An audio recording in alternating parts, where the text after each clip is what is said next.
ये अब मनुवाद का समय नहीं रह गया है, ये संविधान का समय है और देश स्वतंत्र हो चुका है। उस समय राजा रजवाड़ा हुआ करते थे। क्या ये अघोषित इमरजेंसी है कि एक जाति विशेष के लोगों को अधिकार प्राप्त है? मैं पूरी सरकार को कटघरे में खड़ा कर रहा हूँ। बिना देश की सरकार और उत्तर प्रदेश की सरकार के मिले ये किसी की हैसियत नहीं है कि किसी कथावाचक की शिखा को काट करके उसे अपमानित किया जाए। पूरा पीडीए समाज आज के डेट में इतना अंदर से आक्रोशित है। कहीं ऐसा न हो कि वो निर्णय ले ले कि वो न कभी कथा कहाएगा किसी ब्राह्मण से, न किसी शादी में उन्हें आमंत्रित करेगा। सवाल स्वाभिमान से आता है कि आप किसी एक व्यक्ति का शिखा काट के किसी एक व्यक्ति का अपमान नहीं किए हैं, आपने पूरे समाज का अपमान किया। इन्होंने पूरे समाज, पीडीए समाज को अपमानित करने का, वो गरीब समाज को अपमानित किया है।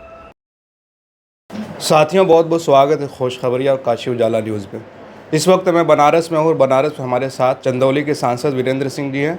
इस वक्त पूरे उत्तर प्रदेश में इटावा की जो घटना है उसको लेकर काफ़ी चर्चा है। कल अखिलेश यादव जी ने भी अपने दफ्तर में बुलाकर उन लोगों का सम्मान किया जिनके साथ दुर्व्यवहार किया गया था इटावा में। उस पर बातचीत करने के लिए हमारे साथ मौजूद है चंदौली के सांसद वीरेंद्र सिंह जी। उनसे बातचीत करेंगे। बहुत बहुत स्वागत है आपका। धन्यवाद धन्यवाद। ये पूरी घटना को आप कैसे देखते हैं?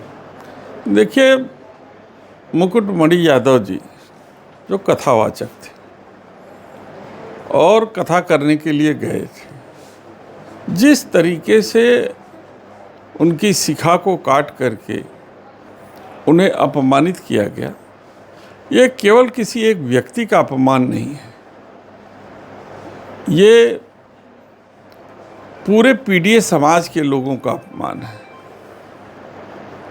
क्या जिस इमरजेंसी की बात भारतीय जनता पार्टी कर रही है, आज काला दिन मना रही है, क्या ये अघोषित इमरजेंसी है कि एक जाति विशेष के लोगों को अधिकार प्राप्त है कि वही कथा कहेगा?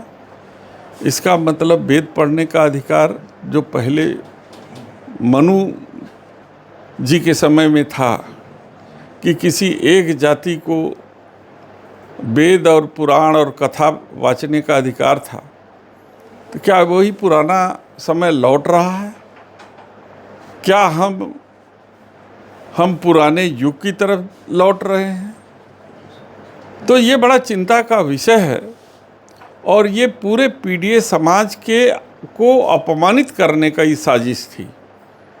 ये किसकी साजिश थी? बहुत सारे लोग इल्ज़ाम लगा रहे हैं कि जो ब्राह्मण समाज के जिन लोगों ने ये किया वो भाजपा के लोग थे। आप इसको क्या मानते हैं? मैं पूरी सरकार को कटघरे में खड़ा कर रहा हूँ, वो चाहे देश की सरकार हो चाहे उत्तर प्रदेश की सरकार हो।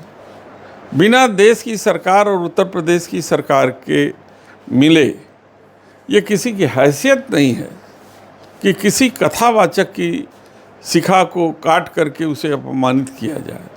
इसीलिए आप देख रहे हैं कि पूरा पीडीए समाज आज के डेट में इतना अंदर से आक्रोशित है कि कहीं ऐसा न हो कि वो निर्णय ले ले कि वो न कभी कथा कहाएगा किसी ब्राह्मण से, न किसी शादी में उन्हें आमंत्रित करेगा, न किसी ऐसे अवसर पर जो धर्म से जुड़ा हुआ अवसर हो, वो नहीं। वो अपने समाज के लोगों की गलती की वजह से पूरे समाज का इस तरह से बहिष्कार करना उचित रहेगा? ये केवल एक व्यक्ति की गलती नहीं है।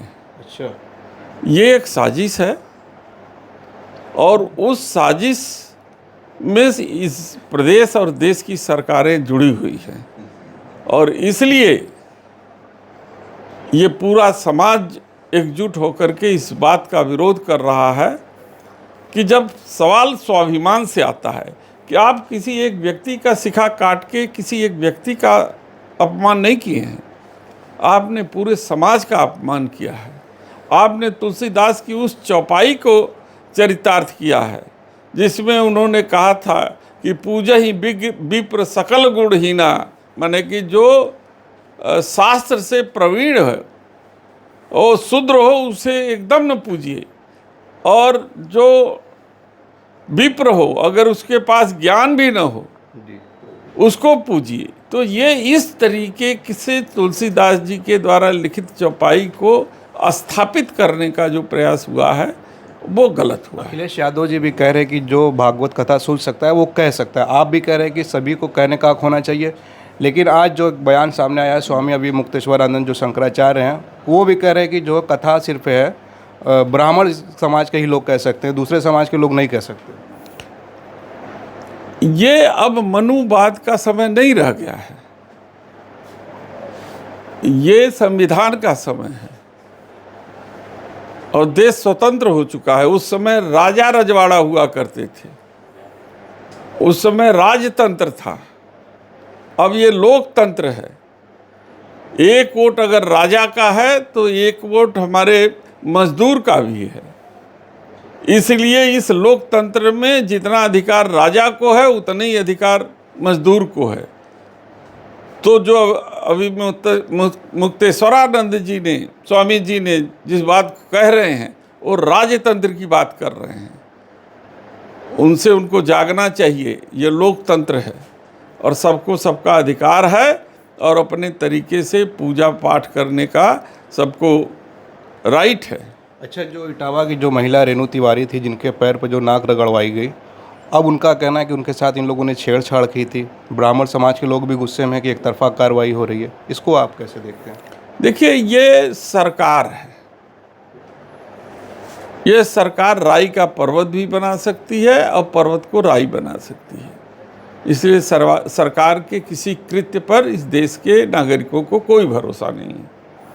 अंतिम में एक सवाल और रहेगा कि समाजवादी पार्टी जो है तमाम जातियों को लेकर चलने की बात कर रही है। आप यादव समाज के लोगों से किस तरह से सहानुभूति दिखा रहे हैं, उनको क्या मैसेज देना चाह रहे हैं इस शोक की घर जो उनको पर जो भी हुआ है? मैं पीडीए की बात कर रहा हूँ। पीडीए में केवल यादव नहीं है, पटेल समाज भी इसी में है। वो तो अपना पटेल पंचांग से ही शादी ब्याह कराता है। इसमें राजभर भी है, इसमें जो है अति पिछड़ा वर्ग के लोग हैं, बिंद है, बिहार है, वो एक व्यक्ति है। लेकिन इन्होंने पूरे समाज, पीडीए समाज को अपमानित करने का, वो गरीब समाज को अपमानित किया है। ये शूद्र कौन है? जिन लोगों ने जो परिभाषा लिखी है कि क्षत्रिय, वैश्य और ब्राह्मण शूद्र, तो शूद्र कौन है? शूद्र तो यही पीडीए समाज है ना। और पूरे शूद्र समाज को इन लोगों ने जो है अपमानित करने का जो है कि काम किया है, जबकि संविधान में सबको बराबर का अधिकार दिया हुआ है।